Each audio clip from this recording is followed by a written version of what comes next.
Not guilty, my lord. That was after the best man. Sorry. Well, not having done this wedding thing before, I wasn't entirely sure how to do the groom's speech. So I went on the internet and had a bit of a look. Don't do that. Really bad idea. It seems to have become tradition this year for grooms to stand up and make a small sort of stage show with microphones and lights and things. That's no, don't get any ideas. It's not happening. Get that out of your head now.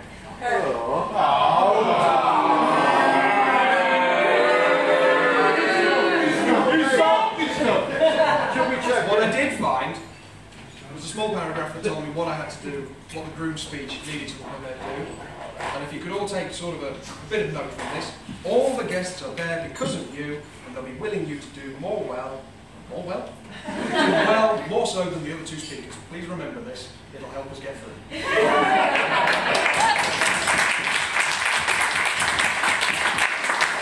So basically, my job is to make sure that most people have been thanked. I'd like to start off with Dave, father of the bride.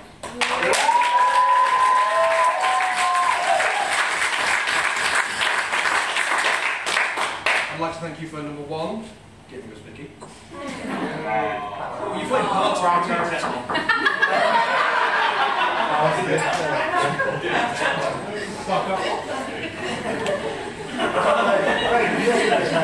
Hang on.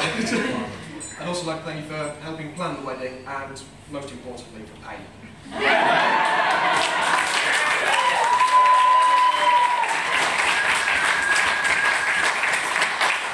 We'll be coming around. Also, as a bit of a side note, thank you for saying no when I asked for Vicky's hand in marriage. I was nervous enough as it was, I just paid for the ring and you say no. Hasn't gone on that. I would also like to thank my parents, so my mum, my dad. Thank you so much for all the support and wine that you've given both me and Vicky throughout the planning of this wedding and also over the last 7 years. I can't thank you enough. You've given me a great upbringing. You've done quite well with me and Cara. But not only that, you've managed to find time and space in your lives to take in Vicky, even when we weren't going out. So, thank you so much for that.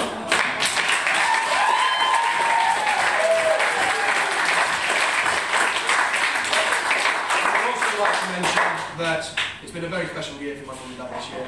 They did reach their 25th wedding anniversary. So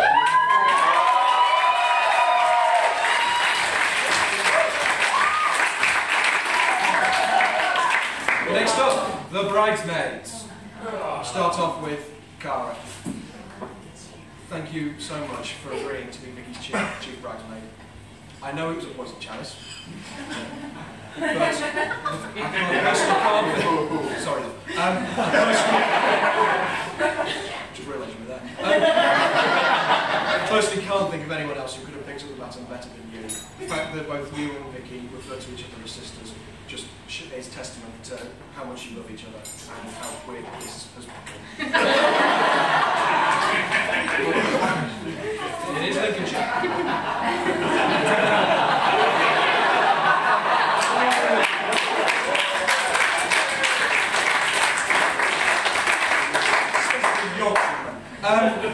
I would also like to thank my beautiful goddaughters, Lucy and Charlotte, who performed their duties brilliantly today.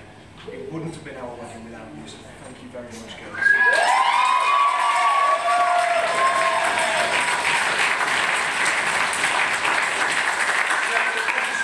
I'll take 1 second for a toast to the bridesmaids.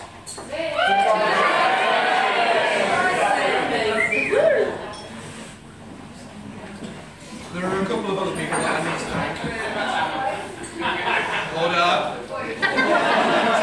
Turn on. Long take.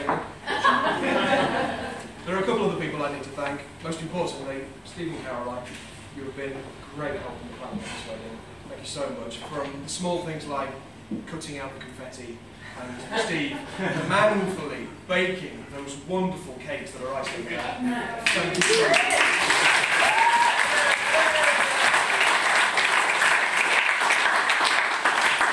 Also, I would like to thank Laura Simpkin, who has hand-stamped each and every one of the name tags that are currently set up.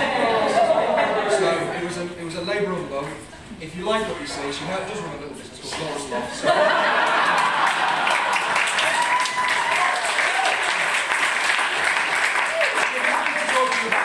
so just ask her about that. She's not busy, it's alright. So. Next is the serious bit. Vicky. You look absolutely beautiful tonight. There were all these rumours about the dress, the meringue, the pink, the fairy lights, we could go on. Nothing could prepare me for that moment when you turned onto the aisle. Very nearly cried. Didn't. No rumours. Who'd have thought that after that first time that we met on that school skiing trip, we would be here? Not me. Husband and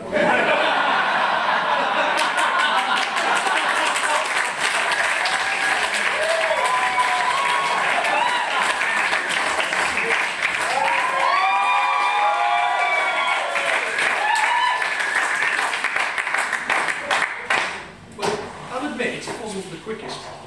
It did take 12 or 13 years from that point. I'm like skiing into a tree.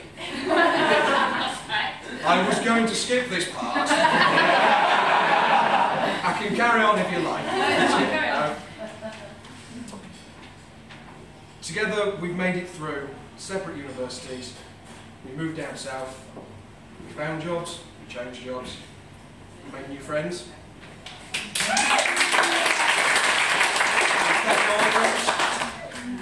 And most importantly, we survived that first skiing holidays. Just about. We don't talk about that, but just about. It's not all been plain sailing. In the time that I've known you, you've had to deal with more than most people twice your age. You've faced these events head on. You've not allowed them to fight who you are and how you live. It's this spirit that I love about you most. And it's this same strong spirit that people so often refer to when they talk about your love. Apparently it was quite legendary, wasn't it? There are some people that I sadly never had a chance to meet Sharon. However, from speaking to those that were closest to her, notably Paul and Adrina, who could be here with us today, thank you. They have all said how proud your mum would be of you and how you've grown up. From your career and your lifestyle to your imaginative use of kitchen instruments.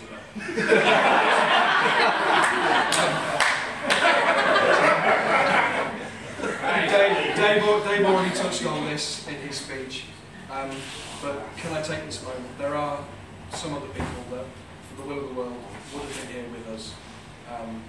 Due to some reason or another, they can't be. So could I ask you all to raise your glasses to absent friends and family? Absent friends and family.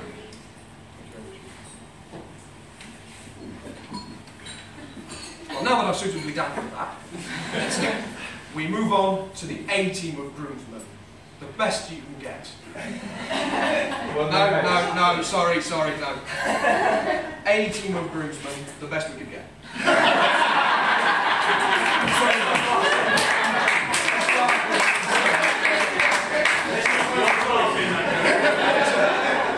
These guys have been part of my life for longer than I can remember, and that's generally because they've been part of my life. But not only that, they've been the backbone of mine and Vicky's friendship group. Now I know it's cheesy, but Vicky sort of sees me as her Superman. As portrayed thus.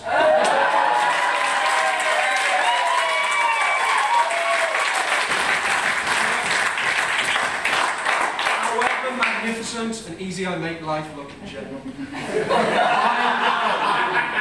Thank you for the encouragement. I know that if there was ever a point where you couldn't call on your Superman, the rest of these superheroes would be able to step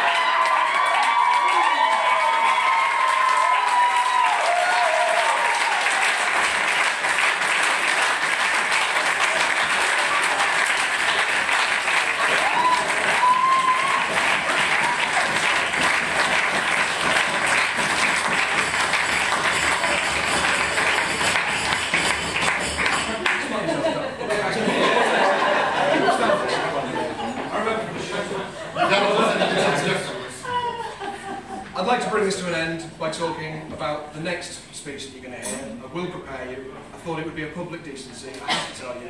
My best men, Will and Chris. I just have to warn you about this. Throughout our school life, they were in juvenile detention. They were only allowed out to go to school and back under lock and key at dusk. So they were in no way, shape or form present for any of the underage drinking they're about to talk to you about. I'd also like to point out that, as unlikely as it may seem, they are gifted counterfeiters and experts in the art of witness manipulation. They have been described by the police as the most highly orchestrated forgery duo of our time. They were only caught recently because they started using Chris's face instead of the Queen. It wasn't a copy of them, I know, but please keep this in mind when all the salacious stories start after the main course. Finally, I would like to wrap up. The only thing that's left for me to say is everyone, thank you so much for being here, especially the men. I know we've chosen the last shopping day before Christmas. I apologise wholeheartedly. It wasn't like I was part of the planning committee. However, Cara will be travelling around with a small trolley of some cheap perfumes. And £5 or £6, sorry. So thank you very much. I'm glad that you could all